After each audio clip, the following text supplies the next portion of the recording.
नमस्कार। कहानी गोल्ड में आज सुनिए सुधा जोगरान जी की लिखी कहानी आने से उसके आए बहार।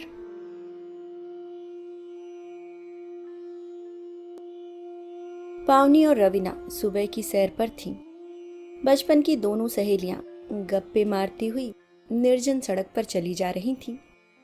वे गप्पे में इतनी मशगूल थीं कि उन्हें हल्की बूंदाबांदी से भी कोई फर्क नहीं पड़ रहा था। पावनी कह रही थी, यार आजकल घर में पिता पुत्र का द्वंद्व छिड़ा है। वो क्यों? रवीना ने अपनी अनभिज्ञता जाहिर की। शुभम कहता है वो आएगा, लेकिन रमन को उससे सख्त नफरत है।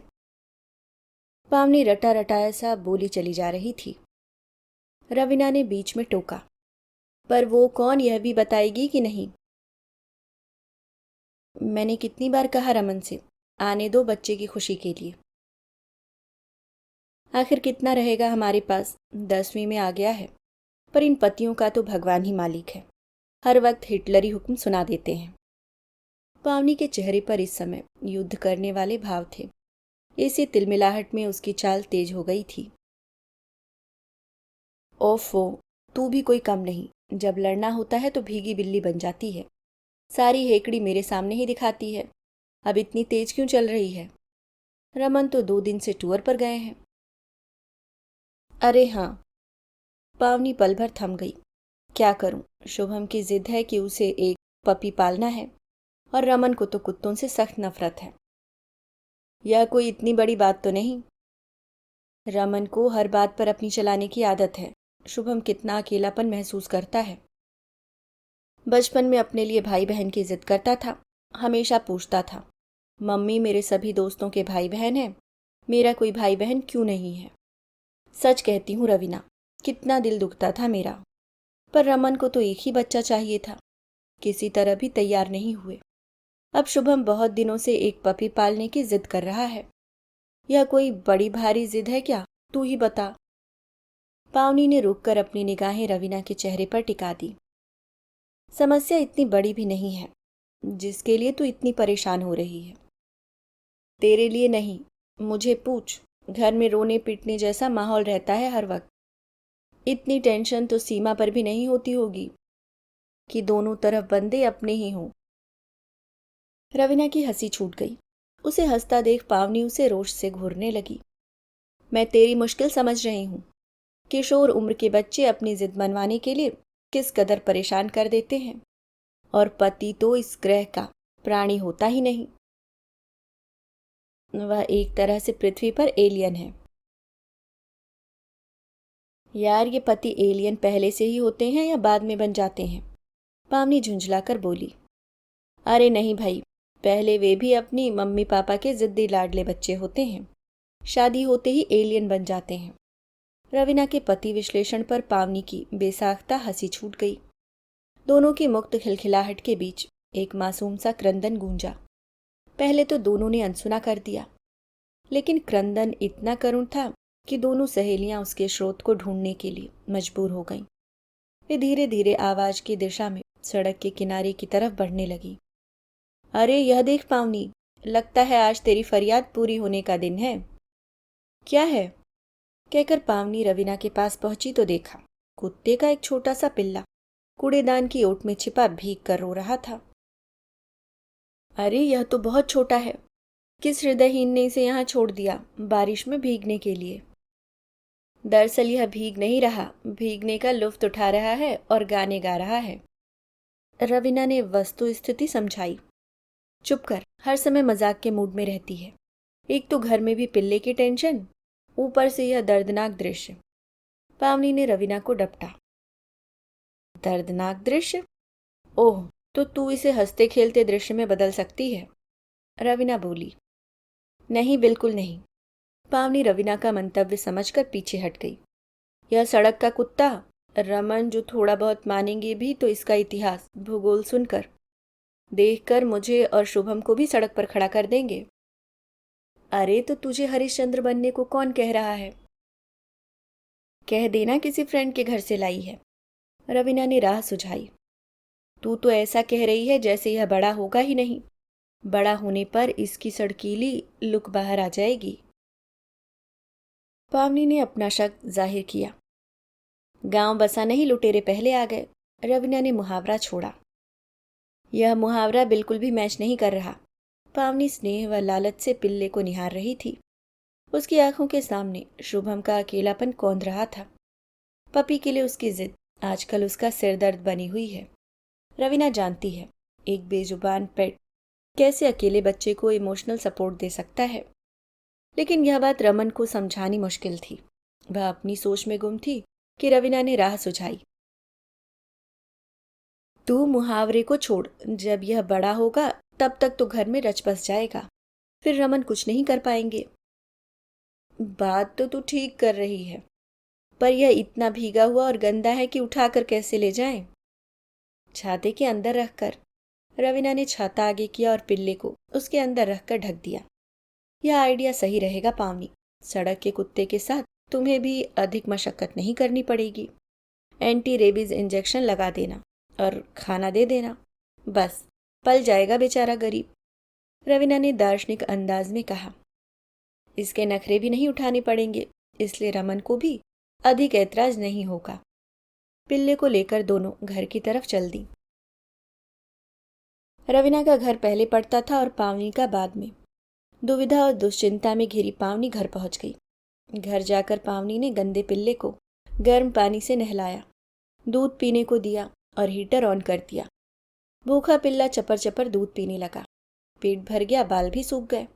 शुभम अभी स्कूल से नहीं आया था, लेकिन नन्हा पिल्ला अपनी बाल सुलभ चपलता पर उतर आया था। कभी पर्दे से खेलने लगता तो कभी शुभम के जूतों के अंदर घुसने की कोशिश करता।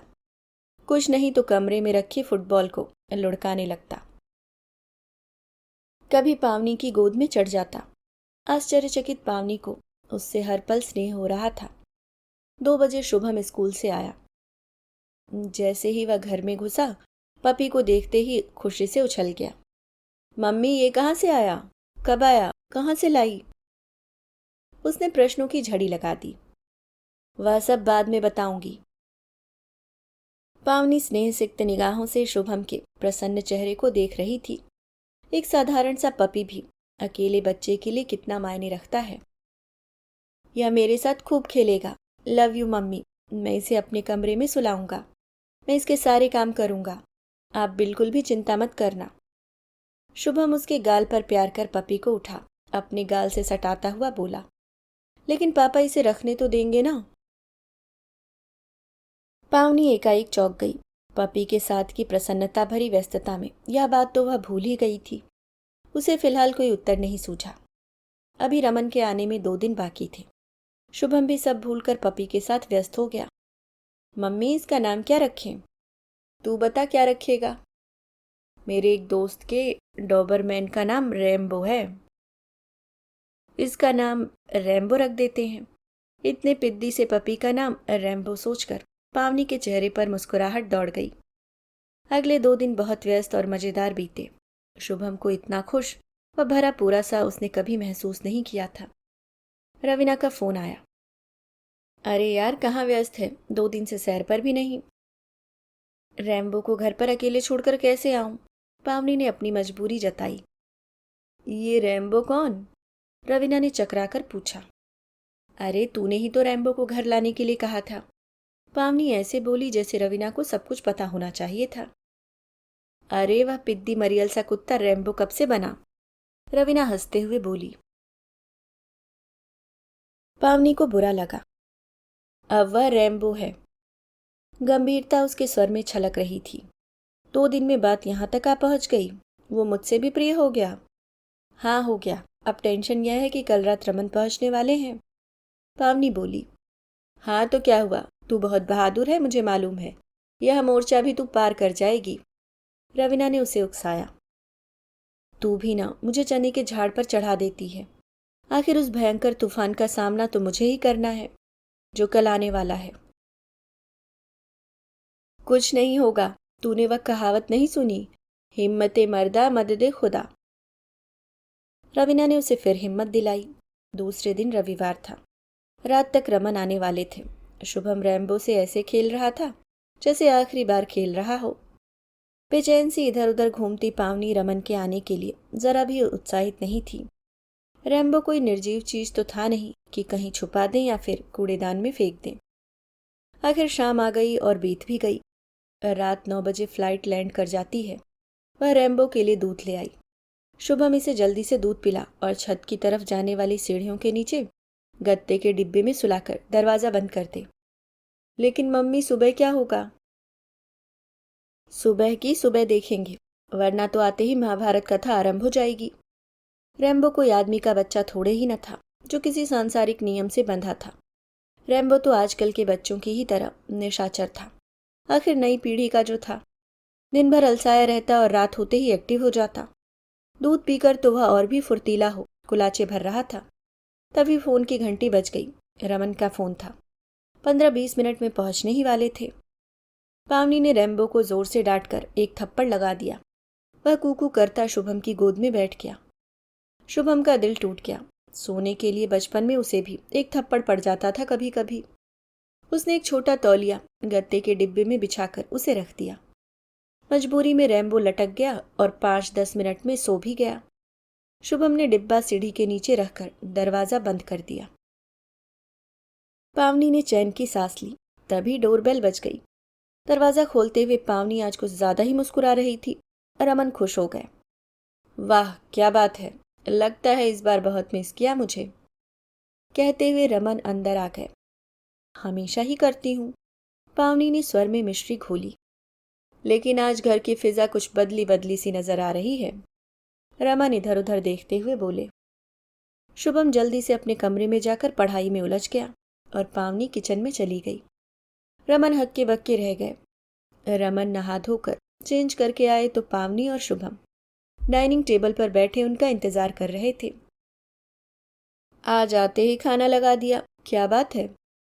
कोई बात नहीं, आप थक गए होंगे, खाना खाकर सो जाते हैं, पावनी हड़बड़ाकर बोली। अच्छा ठीक है, जैसा तुम चाहो। रमन ने अर्थपूर्ण मुस्कुराहट पावनी पर फेंकी। पावनी ने नजरें इधर उधर कर दी। जब तक खाना खाकर तीनों कमरे में नहीं आ गए, पावनी की सांसें अटकी ही रहीं। लेकिन अल्ल सुबह शोरगुल ने पावनी की नींद तोड़ दी। उसने बगल में सोए रमन पर नजर डाली, लेकिन यह क्या, रमन तो अपनी जगह से गायब थे। ओह, फिर तो लगता है अभी तक विश्व में जितने भी भयंकर तूफान आए हैं उनमें से सबसे बड़ा वाला उनके घर आ गया।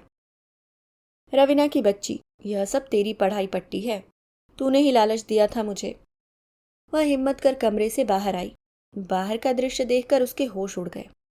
रमन दोनों हाथ कमर पर रखे प्रश्नवाचक नजरों से सीढ़ी वाले बंद दरवाजे को घूर रहे थे। शुभम अपने कमरे के दरवाजे पर खड़ा बेबसी से कभी पापा और कभी बंद दरवाजे को देख रहा था, जिसके पीछे रैम्बो ने तूफान मचा रखा था। वह दरवाजे के नीचे अपने पंजे मारकर लगातार रो रहा था, जिससे काफी सुरीला संगीत पैदा हो रहा था। यह तो किसी पिल्ले की आवाज है, क्या छत का दरवाजा खुला रह गया था? वे परिस्थितियों का सही आकलन करने की नाकाम कोशिश कर रहे थे। बाहर की आवाज सुनकर तो रैम्बो ने गजब की उछल कूद मचानी शुरू कर दी थी। आखिर शुभम से न रहा गया। क्या पापा, इतना नन्हा बच्चा छत में कैसे चढ़ जाएगा? कहते हुए उसने दरवाजा खोल दिया। दरवाजा खुलते ही रैम्बो कूं का शोर मचाकर शुभम के पैरों को चाटने लगा। पावनी जल्दी से किचन में दूध लेने खिसक गई, लेकिन रमन की आंखें कपाल तक चढ़ गईं। कोई मुझे बताएगा यह पिल्ला कहाँ से आया? अब रमन को कुछ कुछ वस्तु स्थिति का सही ज्ञान होने लगा था। तब तक पावनी दूध रैम्बो के आगे रख चुपचाप सावधान की मुद्रा में खड़ी हो गई। भूखा रैम्बो दूध पीता बहुत ही प्यारा लग रहा था, पर एलियन का दिल भी कहीं पिघलता है। मैंने कुछ पूछा है तुम दोनों से? कहाँ से आया यह? रमन एकाएक चिल्लाकर बोले। रवीना लाई, शुभम बहुत दिनों से जिद कर रहा था इसलिए। पावनी के मुंह से झोंक में निकल गया। कहाँ से लाई? उसे पता है ना कि मैं कुत्ते बिल्कुल भी पसंद नहीं करता। लेकिन शुभम को बहुत पसंद है और मुझे भी। घर में सिर्फ आप ही नहीं रहते। पावनी को रवीना की बात याद आ गई थी, तभी हिम्मत करके बोल गई। ये कुत्ते सिर्फ खेलने प्यार करने के लिए ही नहीं होते, गंदा भी करते हैं।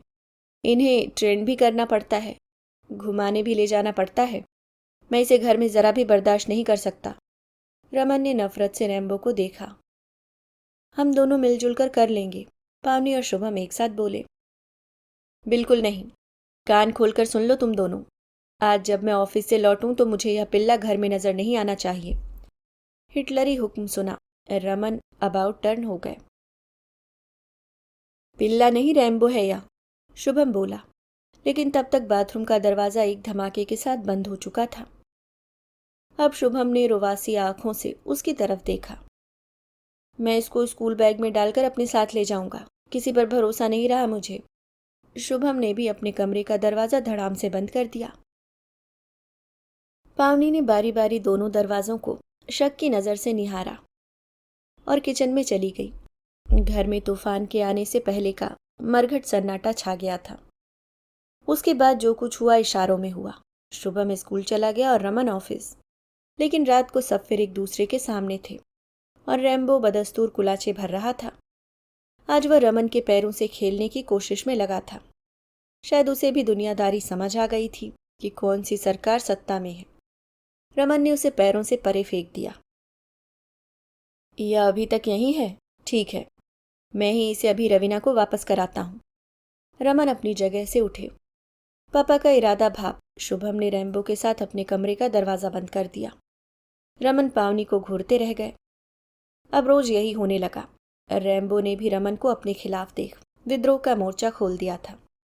रमन रैम्बो को बाहर करने के लिए रोज नई नई तरकीब लड़ाते और रैम्बो कभी उनकी चप्पल के ऊपर पॉटी कर देता, कभी कारपेट पर सुसु, कभी उनके मोजे कुतर देता तो कभी एक जूता गायब कर देता। पावनी को रैम्बो और रमन के बीच शांति स्थापित करनी मुश्किल हो रही थी। माहौल गर्माता देख शुभम रैम्बो के साथ अपने कमरे में बंद हो जाता। ऐसे ही सीसॉ खेलते दिन बीत रहे थे। कभी एक का पलड़ा भारी होता तो कभी दूसरे का। बड़े से बड़ा तूफान भी आखिर मंद पड़ जाता है। विद्रोह की ताकत कमजोर पड़ने लगती है। रमन अब गाहे बगाहे रैम्बो को अपने पैरों के साथ खेलने देते, अपना एक चप्पल जूता गायब होने पर ढूंढने को कहते। लेकिन जब वह उनके जूते चप्पल को टॉयलेट समझ लेता तब बीच बचाव करना मुश्किल हो जाता। लेकिन पावनी और शुभम फिर भी राहत महसूस कर रहे थे, क्योंकि रैम्बो को वापस करने की बात वह अब धीरे से कहते। दोनों ने सोचा चलो खतरा टल गया। लेकिन एक दिन शाम को रवीना दंदनाती हुई आई और पावनी पर फट पड़ी। यार, तेरी मुझे फंसाने की आदत कब जाएगी? कॉलेज लाइफ से यही कर रही है। फ्रेंड का नाम लेने के लिए क्या मैं ही रह गई थी? अब क्या किया मैंने? पावनी आश्चर्य से बोली। रमन का फोन आया था।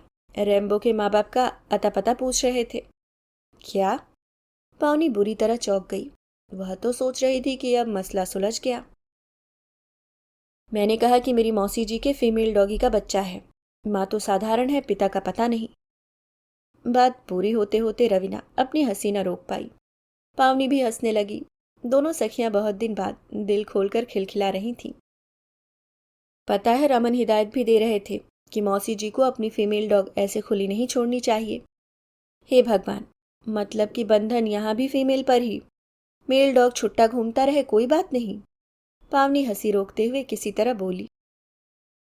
अरे क्या बात कही। रवीना ने पावनी से हाई फाइव किया। लेकिन इतना बड़ा झूठ आखिर कब तक छिपाएंगे? मैं तो सोच रही थी कि रमन अब भूल गए होंगे, पर तेरी बातों ने तो मुझे उलझा दिया। मैं भी यही सोच रही हूँ पावनी, सच बता दे, फिर रमन का जो भी फैसला हो। मैं रैम्बो को कहीं जाने नहीं दूंगा।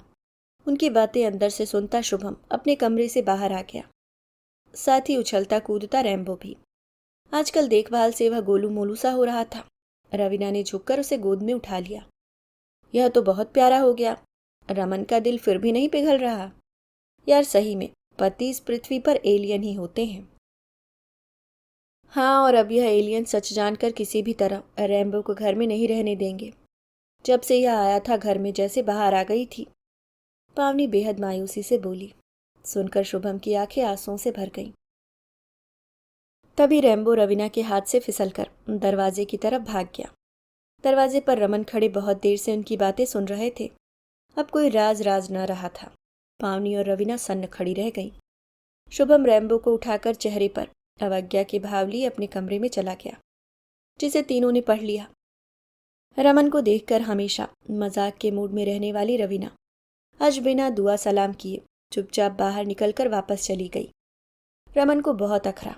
पल भर ठिठक कर वे बेडरूम में जाकर कपड़े बदल फ्रेश होकर आ गए। पावनी ने चाय नाश्ता टेबल पर रखा और अपनी चाय उठाकर जाने लगी तो रमन ने उसका हाथ पकड़कर वापस बिठा लिया। क्या बात है? रवीना झुंझलाकर बोली। मेरी बात तो सुनो। अब क्या सुनना है? तुम्हारा घर, तुम्हारा फैसला, तुम जो चाहे करो। तुम समझती क्यों नहीं? पिल्ला पालना कोई खिलौना रखना नहीं है। शुभम तो नादान है, पर तुम तो समझदार हो। हाँ, मैं तो तब भी समझदार थी जब तुमने शुभम को बिना कारण अकेला रखा। अकेले बच्चों को साथ के लिए मैंने किलसते देखा है। उसके अनगिनत सवालों के जवाब दिए हैं मैंने। तुमसे तो तब भी एक अच्छा पपी पालने के लिए कहा, लेकिन तुम कभी नहीं माने। उतनी ही बार अपने अंदर छटपटाहट महसूस की है मैंने। इतने दिनों से हम सब तुम्हारी डर से झूठ बोल रहे हैं, आखिर क्यों? ऐसा क्या मांग लिया शुभम ने और ऐसा क्या गुनाह कर दिया मैंने? कितना खुश है अकेला बच्चा उस नादान से पपी के साथ। आखिर सभी को अपना प्यार लुटाने के लिए कोई तो चाहिए। पपी के साथ वह जिस तरह से भागता दौड़ता है, प्यार करता है, क्या इस उम्र का बच्चा माता पिता के साथ कर सकता है? पर तुम्हें क्या? घर तुम्हारा है, फैसले तुम्हारे हैं। मैं और शुभम तो तुम्हारे घर में रह रहे हैं ना। बोलते बोलते पावनी की आवाज भर्रा गई। रमन हतप्रभ देखते रह गए। तभी बाहर से रवीना की आवाज सुनाई दी। छल छलाई आंखें लिए पावनी बाहर चली गई। बाहर रवीना पावनी से कह रही थी, रैम्बो को दे दे पावनी, मैं उसके लिए किसी से बात कराई हूं, वो लेने को तैयार है। पावनी रैम्बो को उठाकर ले आई, पीछे पीछे रुआसा सा शुभम भी। तभी रमन भी बाहर आ गए। पावनी ने रैम्बो को रवीना की गोद में दिया। वह फिर से फिसलकर रमन की तरफ भाग गया।